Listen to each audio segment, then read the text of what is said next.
Hi ചങ്ങായിമാരെ, രാവിലെ ഇതാ കുളിയെല്ലാം കഴിഞ്ഞ് ഭക്ഷണമൊക്കെ കഴിച്ചതാ ഇറങ്ങി കേട്ടോ. വണ്ടി തൊട്ട് നിറകിൽ വെച്ച് ഇന്നത്തെ യാത്ര ശുഭകരമാവട്ടെ എന്നുള്ള പ്രാർത്ഥനയോടുകൂടി വണ്ടിയെടുത്ത് മാനന്തവാടിക്ക് പോവാട്ടോ. മാനന്തവാടിയിലോട്ടെ എൻ്റെ സ്റ്റാൻഡ്. ഇതാ ഞാൻ തൃശ്ശൂരിൽ നിന്ന് മാനന്തവാടിയിലേക്ക് പോകുന്ന വഴിയിലൂടെ കണ്ട കാഴ്ച കേട്ടത്.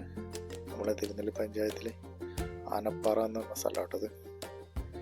അതുപോലെ തന്നെ മനോഹരമായ സ്ഥലം തന്നെയാണ് കേട്ടോ. ഈ റോഡ് നമ്മളെ തൃശ്ശൂരി ആനപ്പാറ റോഡാട്ടോ. ആ കാണുന്നത് ശാന്തി കവാടാട്ടോ, തിരുനെല്ലി പഞ്ചായത്തിൻ്റെ ശാന്തി കവാടം. ഇവിടെയാണ് മരണപ്പെട്ടിട്ടുണ്ടെങ്കിൽ എല്ലാവരും ദയിപ്പിക്കുന്ന സ്ഥലം. അതുപോലെ തന്നെ ഈ റോഡ് പോയി മുട്ടുന്നത് നമ്മളെ മൈസൂർ റോഡിലാട്ടോ.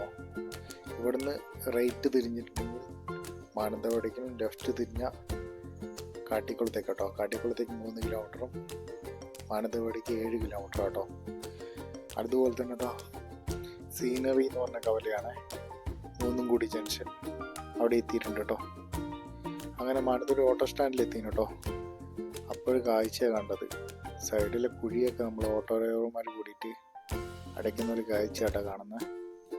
അതുപോലെ തന്നെ ശീതള് ഇവിടെ നമ്മൾ ഇരിപ്പിടം വൃത്തിയാക്കുന്നുണ്ട് കേട്ടോ. അങ്ങനെ ലിയോൻ്റെ കയ്യിൽ ഫോൺ എടുത്ത് പിടിച്ച് ലിയോ ഒരു സെൽഫി വീഡിയോ ഒക്കെ എടുത്തു കേട്ടോ. അപ്പോൾ മറ്റൊരു വീഡിയോയുമായി വീണ്ടും കാണാം.